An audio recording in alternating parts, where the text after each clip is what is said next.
नमस्कार, आपसे मेरा नाम है अशोक यादव एडवोकेट और मैं आप सभी के लिए लीगल एडवाइस पे वीडियोस अपलोड करता हूं जो कि आप सब लोग लाइक करते हैं, पसंद करते हैं, शेयर करते हैं और सब्सक्राइब भी करते हैं। अब तक नहीं किया तुरंत करिएगा और दूसरे लोगों तक भी इस जानकारी को जरूर शेयर करिएगा। देखिए, हस्बैंड वाइफ का जो मैटर है वो बहुत ही कॉमन है। आज के समय में किसी भी स्टेज पर जाकर किसी के भी घर में ये झगड़ा उत्पन्न हो सकता है। चाहे वो आप आम आदमी हो, चाहे कोई पुलिस ऑफिसर हो या फिर कोई सिविल सर्विस का अधिकारी हो या कोई व्यक्ति हो, यानी कि पत्नी तो हर घर में है ना। तो जिस घर में पत्नी है उस घर में इस तरीके विवाद हो ही जाता है।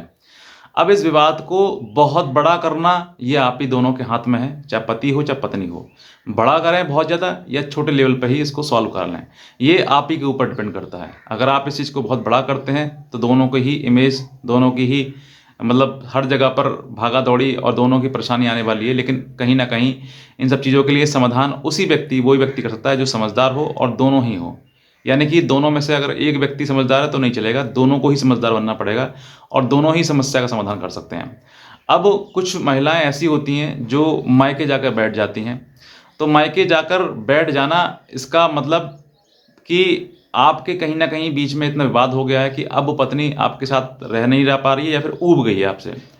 अब यहाँ पर पत्नी के रहने के 3 कारण जो मैं आपको मुख्य बताना चाहूँगा कि अगर आपकी पत्नी मायके में जाकर रह रही है तो 3 कारण ही मुख्य कारण हो सकते हैं।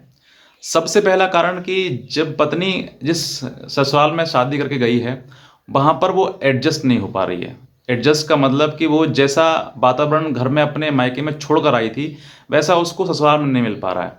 और उस घर में इस माहौल ना मिलने के कारण जो है वो कहीं न कहीं उसमें उसके घर में झगड़े हो रहे हैं और झगड़े इतने बढ़ रहे हैं कि वो हर समय मानसिक टॉर्चर जो है उसको लगने लगा है कि भाई मानसिक टॉर्चर हो रहा है मेरे साथ में।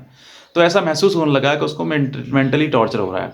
लेकिन कहीं न कहीं यहाँ पर जो सबसे बड़ी जो प्रश्न है वो ये है कि आपको दूसरे घर में जाकर मतलब पत्नी जो है दूसरे घर में जाकर कुछ तो माहौल बदलेगा ना, मायके का और ससुराल का कुछ तो माहौल बदलेगा। तो वहाँ पर आपको अच्छे से एडजस्ट नहीं कर पा रही हैं।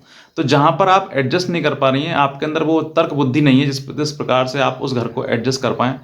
तो झगड़ा जब बढ़ जाएगा तो कहीं न कहीं यही होगा कि आप जो है मायके आ जाएँगी छोड़कर ससुराल को। लेकिन आपको ऐसा नहीं करना चाहिए। अब आपको सुख-दुःख जीवन में जो भी परेशानियाँ परिस्थिति हैं वो वहीं पर आपको बितानी चाहिए।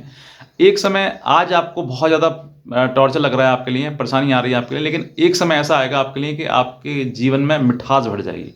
लेकिन अगर आपने ये परिवार छोड़ दिया और मायके जगह बैठ गए, तो फिर चीज़ें झगड़ा और बढ़ता है। झगड़े में कभी भी अपने मायके के पत्नी को नहीं आना चाहिए, चाहे कितना भी झगड़ा हो जाए, उस समय पर उसको वहीं पर रहना चाहिए जितना हो सकता है। पहला कारण।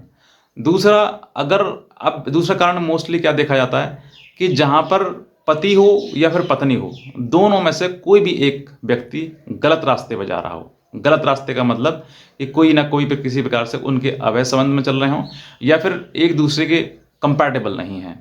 यहाँ पर दोनों ही हो सकते हैं क्योंकि पति भी कम नहीं है और पत्नी भी कम नहीं है, कहीं ना कहीं दोनों को ही है।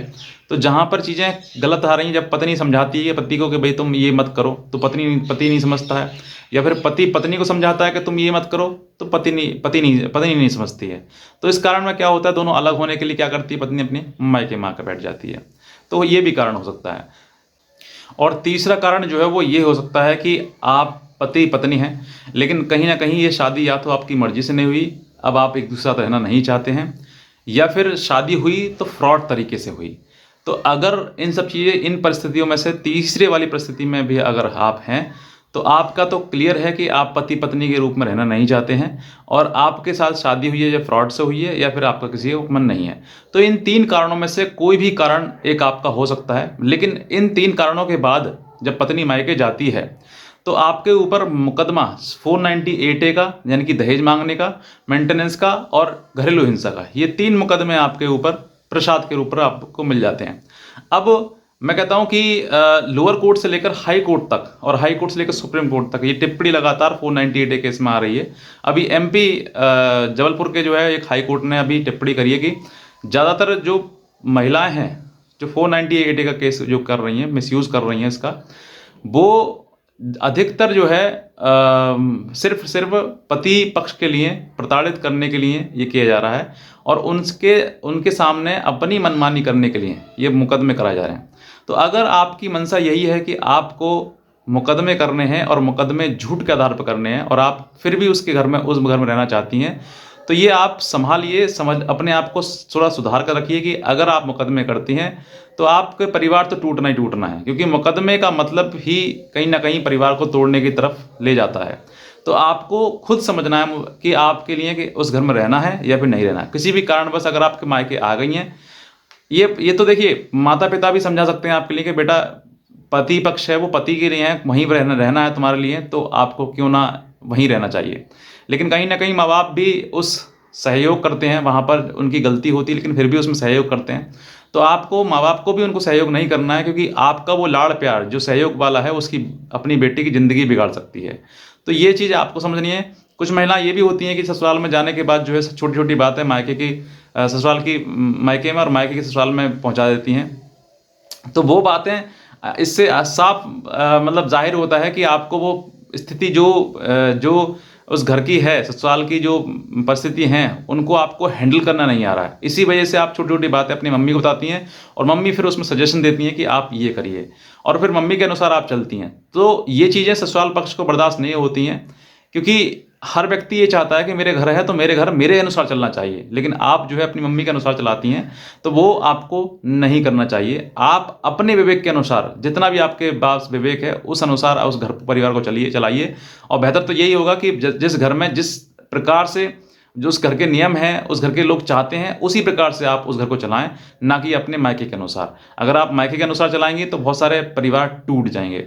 तो आपको छोटी छोटी बातों पर इन पर ध्यान रखना है कि अगर आप परिवार वाकई बसाना चाहती हैं तो इस वीडियो को आपने देखा, समझिएगा उन चीज़ों को। और परिवार बसाने के लिए सबसे ज़्यादा महत्वपूर्ण जो योगदान होता है वो पत्नी का ही होता है। तो बस मैं कितना कहना चाहूँगा। आज का वीडियो में आपसे बहुत धन्यवाद।